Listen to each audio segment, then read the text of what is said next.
Alright, in this video, I want to talk about NPD and NLP. These two things are connected, narcissistic personality disorder and neuro-linguistic programming. Now, this is more of just an intro. I'm going to talk about some things. I don't think I'm going to get super detailed, just enough to educate you on it and get you aware of these things. Now, when you hear narcissistic personality disorder, you probably think of narcissism, where somebody's just very arrogant and egotistical, like you see in this picture where this guy just loves his reflection. He just loves himself. But that's not what it is. You see, somebody who has an ego and is very full of themselves, they can still have empathy and compassion towards others. They just really like themselves, and they think that they're really good and great for some reason. Right? Whether they look really good or they're really smart or they're really athletic, there's something about themselves that they just think they're great. But they still have empathy towards others and they still care about others. Narcissistic personality disorder is different in that one of the main characteristics of somebody with NPD is they lack empathy towards other people. They don't even bother to relate and put themselves in somebody else's shoes. So this whole golden rule about treat others how you want to be treated doesn't really make sense to them. It doesn't click. They lack consideration for others because they look at other people as basically objects. It's almost psychopathic. They see other people as something like, let's say, a lamp or a computer, where if you go to the lamp and you click it on and it won't turn on, it's going to make you upset. Like, I'm going to change the light bulb and it won't turn on. Why isn't it doing what I want? And this is what the heck's going on here, right? Your computer's acting up. It's like, why I put the command in, I'm typing stuff and nothing's coming up. It's doing whatever it wants to do. You get upset about it, right? Because you're supposed to have some kind of control over it and it's supposed to react to what input you give it.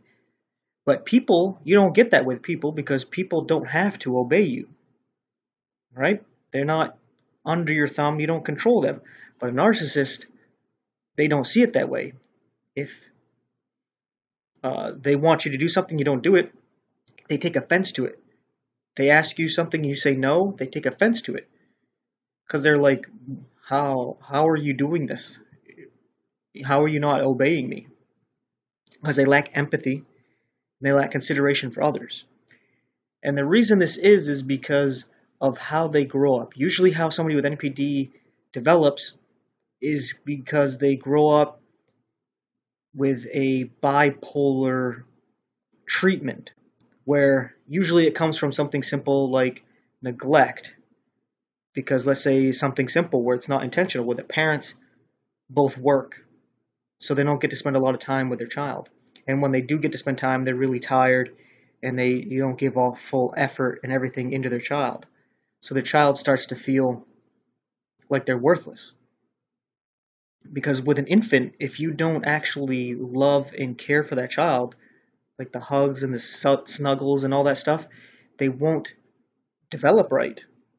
As a matter of fact, even if you feed them and you keep them warm and all this stuff, an infant can die without actually receiving that love and affection from a parent or even somebody else. So these children who get neglected, it stunts their growth, like in a mental, emotional, spiritual way, so that they feel like they're worthless, that they're the worst of the worst. But you see, how they end up becoming the narcissist is that the parents probably feel guilty. Like, man, we don't give them enough attention and love, and we're always tired. So they give the child everything they want. They want something, they get it for them. They do all these things for them, and they spoil the child to make up for their lack of actual energy, attention, and love and affection.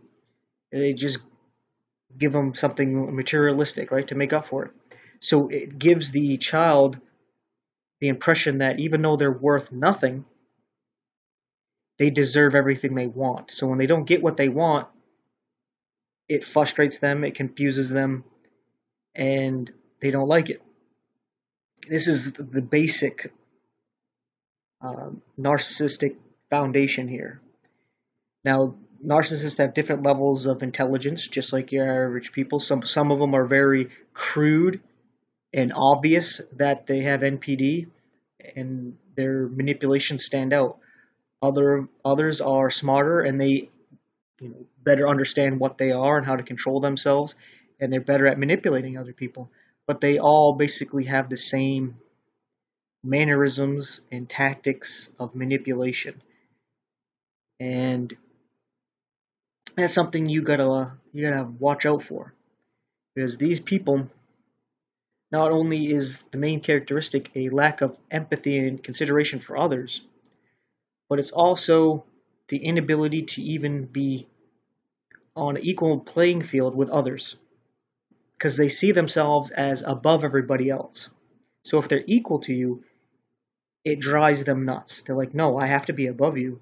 So they always seek to control, even something as simple as a conversation or a game you're all playing, anything that has to do with anything. They'll try to take control, and if you let them, they will. And they seek groups where they can get that kind of control, because it makes them feel superior, like they're above. And that's why another characteristic is they're super competitive, because winning makes them feel like they're above others. So they love to play games that they're really good at, especially against people who are not good at the games, because it makes them feel good that they're better than somebody, because they can beat them at something like ping pong, cards, a sport, a video game, whatever it is. If they can beat you in it, thumb wrestling, it makes them feel good because they win. And they'll do whatever it takes to win at times too, just to get that feeling to be superior.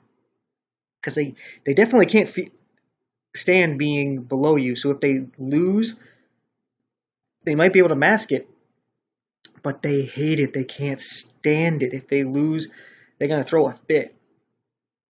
They're going to freak out, and they're sore losers.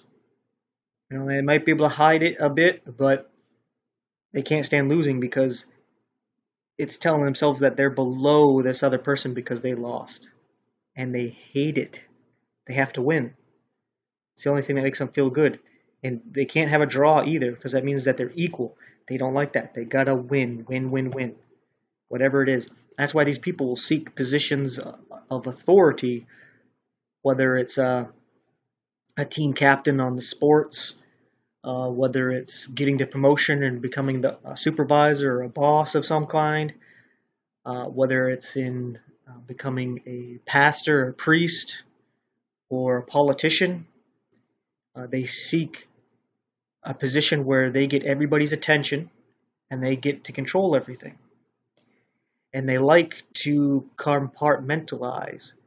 What that means is that, let's say, they're friends with you over here, and they're friends with some Jane and Bob over here. Since they're a couple, let's just say that. I wanted to just add a male, female into this. So we got Jane and Bob over here. And he's friends with them. And he says that, you'd probably all get along, but he keeps them separated, because he likes to be the center, where you got to go to him to interact with Jane and Bob, and Jane and Bob have to go through him to interact with you. They like that kind of interaction, because they're the center and they got some kind of control. It makes them feel good because of how they feel inside. That's why this is a very deep thing here, and I can't give it justice in this video here. This is more of like an introduction to educate yourself that there's people who are like this. And one of the things they can't do is look in the mirror like they show here. And this is more metaphoric. Like you see vampires, they don't have a reflection because they won't see their reflection. And I don't mean that literally in a mirror. I mean it in the sense that narcissists can never do anything wrong. Anything they think, anything they said, anything they've ever done is not wrong. It cannot be wrong. And if you show them that it was wrong, they can't stand it. and they won't accept it. They'll do whatever they can to get away from it, whether it's to belittle you, uh, jump through flaming hoops of just ridiculousness to justify how you're wrong and they're right, or just straight up ignoring you. There's different things because they cannot look at themselves and admit anything wrong. Now, if it's anything good, even if it's not of them, like some kind of praise, some kind of glory of some kind, they will gladly accept that because all they do is something good. So if there's anything good, they'll take that. Even if they didn't deserve it, they didn't earn it, it's somebody else's glory, they'll take it if you'll give it to them. But if it's some kind of deserving hatred or disrespect towards them because of something they've said and done, nope, can't accept it. Can't do it. Now, there's a bunch of different traits like this that you can look up, traits of NPD, and you might find that you have some of them. And you should look to see if you do, because there's some horrible characteristics and character traits that people with NPD have that you could have.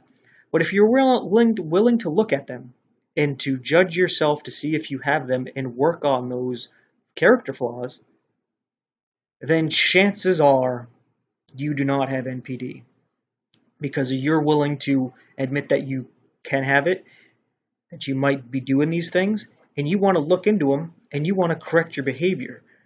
You can admit that. So that would show that you do not have NPD, because someone with NPD, no, not even going to look, because there's no way that they could do anything wrong. So if just mentioning that they could is an insult to them, even though it's very obvious that we all do things that are wrong and we mess up. That's why they will never apologize, because it admits that they've done something wrong. They'll try to do something else instead of apologize. Kind of like somebody who cheats on their significant other and then just gives them flowers or, tries to buy them off. They never admit what they did. They never say sorry. They just try to cover it up and move on. Like, let's just pretend it never happened, because they don't want to face reality. The reality is that they do think, say, and do some horrible things. But they can't face that. It really hurts them. Like, it's called like a narcissistic injury. And the thing is that if you're caught in a circle with somebody with NPD, if they can't control you, they will seek to destroy you. And that can be something as simple as just talk behind your back and say all kinds of things behind your back where you can't defend yourself, obviously. So they just, oh, you shouldn't talk to him, you shouldn't talk to her because they're this, that, and the other thing, and they say these things, and they said these things about you, they talk about how you're, fat, stupid, and they're just horrible people, they do this and do that, and they just really badmouth them and drag them through the mud so that people don't even give them the time of day, because they try to destroy them because they can't control them. And they expose how they are, and they don't like that. They don't want other people to see it too, so that they also will make them face reality. They don't want to face reality. They live in their own delusional world where they are just spectacular people, and everybody loves them. But anyway, I think that's a good enough introduction to NPD. You should look up the actual traits and see if you have them, because we live in a narcissistic world where some of those traits rub off on us. I was once talking to somebody about being antisocial, and how they were saying that I was antisocial. And I was like, how am I antisocial? It's because you don't want to socialize with other people. Yeah, I do. I want to socialize with people. The problem is that they're antisocial, because if you're going to get in a social environment and you have to be like alpha male, alpha female, dominate conversation, put down other people, just be rude and crude, inconsiderate, you lack empathy, you want to control the subject, you want to control what everybody does, you want to be the master and everybody's the slave kind of thing, or you like to gaslight and you like to manipulate people, you like to throw digs at people, you like to do all these horrible things, manipulate and lie, you're antisocial because you don't do that to people and expect them to want to hang out with you and talk to you and be your friend. That's antisocial. Hey, I'm not antisocial. I'm friendly. I like people. But I don't want to be around people who are shitty. What's wrong with that? It's like, oh, if you don't hang around with shitty people and just deal with that, you're antisocial. No. Shitty people are antisocial. Even though they love having all kinds of people around them, that does not make them social. That's not how it works. It's like if I spit in everybody's face that I meet and be like, why don't you guys hang out with me? Well, because of my antisocial behavior. But I want to hang out with you guys, and I want you guys to hang out with me. How is that antisocial? Well, because you keep spitting in our faces. Right? So if you have these toxic behaviors, you are the antisocial one. Simple as that. But anyway, let's jump over to neuro-linguistic programming. This stuff is pretty interesting, and this is actually something that people with NPD naturally do. This is what it ties into some weird spiritual thing, and I always connect people with NPD as with the tares that Jesus talks about. There's the wheat and the tares, because the tares, I like what somebody told me once, is that the wheat, when it starts to grow, it'll start to bow, but the tares, they'll grow straight up because of they're proud, right? And I was like, oh, that's interesting. But another interesting thing is that tares are toxic. And people with NPD are toxic people. And it's crazy because they also need to leach off of the roots of the wheat. They make it seem like the wheat or the good people, the empathetic people, need them, but it's actually in reality they need the empathetic good people. But they like to twist things. They like to switch places. So if they're the bad guy and you're a good guy, they like to switch that and try to take your characteristics and pretend that they're theirs, and they try to project their characteristics onto you and then tell people that, like, oh, this is how they are, but it's really how they themselves are. They're trying to make it sound like you are that way, but it's just themselves. And then they take things that are about you and apply it to themselves to make it seem like they're the good person. But how it ties into NLP, this is something I learned as a Seventh-day Adventist, because Seventh-day Adventists actually teach this in their seminary courses and the college courses, and it's very manipulative. So it's not about actually caring about reaching other people. It's about manipulating them to come into the church. You see, what NLP is, neuro-linguistic programming, is a subtle form of hypnosis. And I'm going to explain how it works here. People with NPD naturally do this. They're like natural salesmen, because what they do is a simple example of NLP is they'll mirror you, like anything about you. So let's say it's somebody trying to sell you a vacuum cleaner or some encyclopedia or something, like I'm knocking on your door, I want to sell you that, and you actually talk to them, right? They come in the house, they're going to look around to see what they can see, and they're going to try to relate to you based on what they see and how you talk and everything. So they'll try to mimic the way you talk, they'll mimic your mannerisms, they'll try to be very agreeable, and they notice that you have some kind of sports thing up, they'll relate to that. You have some kind of religious stuff up, they'll relate to that. Whatever they see, they'll connect and they'll get to know you, and they'll try to mimic you. They'll even start to stand the way you stand, sit the way you sit, because psychologically what they're doing is tricking your subconscious into thinking you're looking in a mirror. And it makes them look friendly. It makes them look like a friend, like a brother or sister, and very close to you. It tricks the subconscious mind. You have to be aware of it, because they'll actually start to mimic your tone and the way you talk, so that it's like you're engaging with yourself, and you'll start to think that, this is a good person. I really like this person. And maybe they'll, slip in some jokes that relate to you, because laughter helps you build that connection. But they're just trying to make a sale, right? It's the same thing with these people in the Seventh-day Adventist Church that would use this. They would use this on people who would come into the church, or use it if they would ever go out and try to reach people.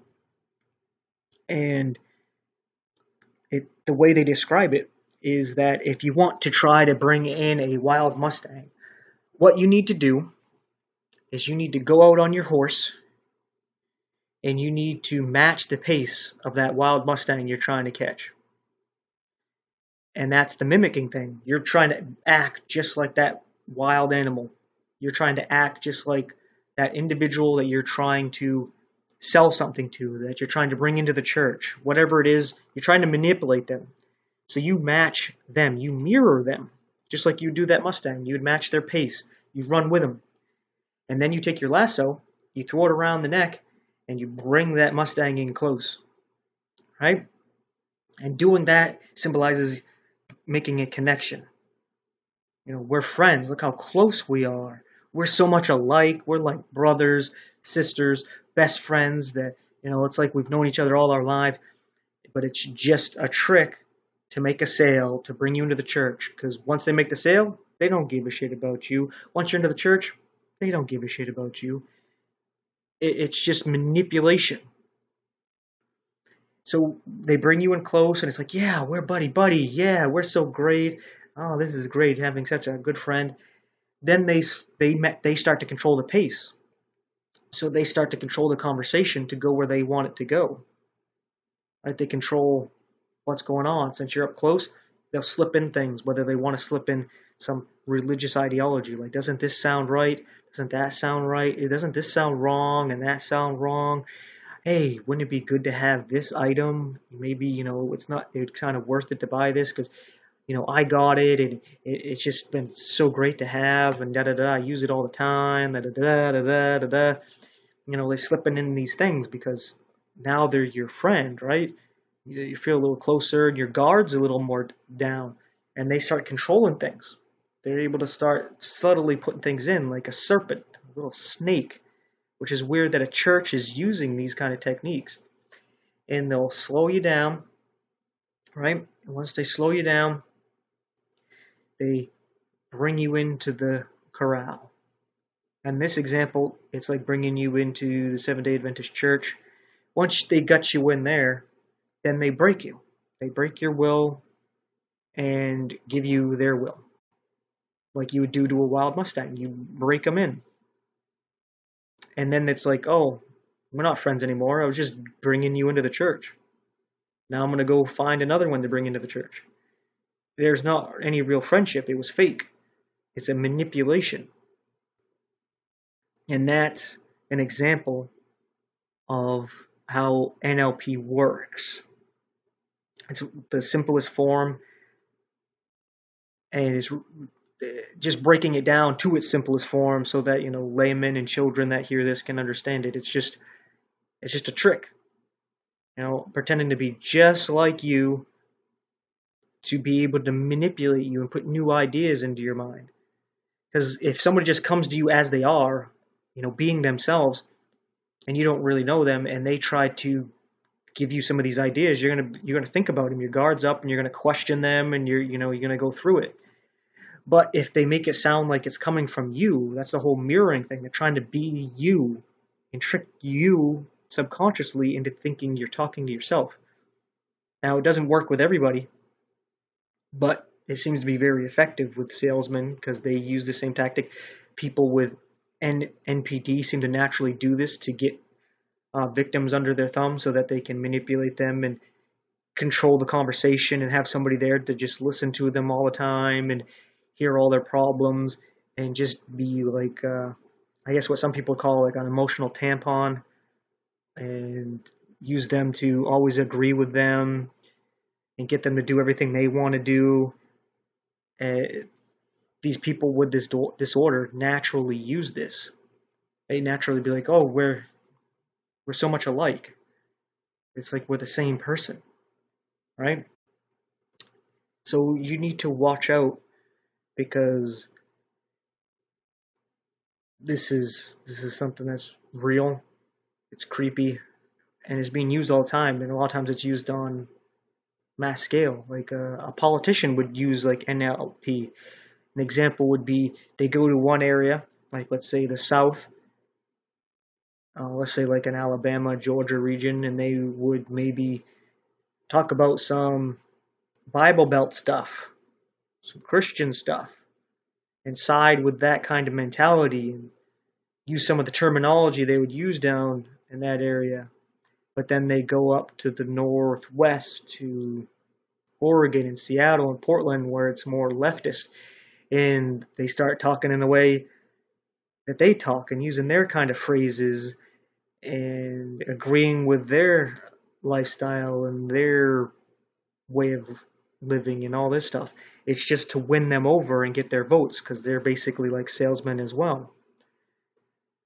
So you got to watch out for this, because it's used by like schools, churches, and politicians, and just random people with NPD. I mean, you got to watch out.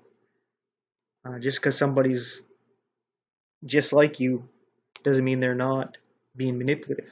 Because people with NPD, they watch you and they listen to you, they study you, and they try to be just like you so that they can get into your head. Go look up stories of people who are recovering from narcissistic abuse. And it is crazy of like how they can get into your head. They just naturally have this ability to do it. That's why I say that something spiritual, something satanic. It's like the wheat and the tares. But I think this is a good introduction. I don't know if I'll get into this anymore in more detail. I think this is good enough for you to understand what it is and to even be aware of it right now. And it should be good enough for you to go, hey, I'm going to go look this stuff up. I want to know about this. Be as wise as a serpent, but as harmless as a dove. Learn these things so they can't be used against you. But definitely, you don't want to be doing this stuff. Treat others how you want to be treated. I don't want to be manipulated, so I'm not going to manipulate others. So check this stuff out. And obviously, I get like 1 or 2 views on a video within a few months of having it out, so I'm not doing this for the attention. Matter of fact, I just got a comment from somebody who didn't like my username and said it was crude and they're never going to watch another video of mine, that I'm super sexist.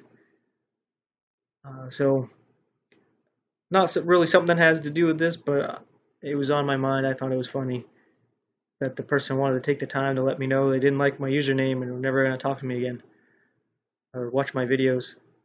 Well, that was the only guy who watched my videos, so it kind of sucks now that I'm down to 0.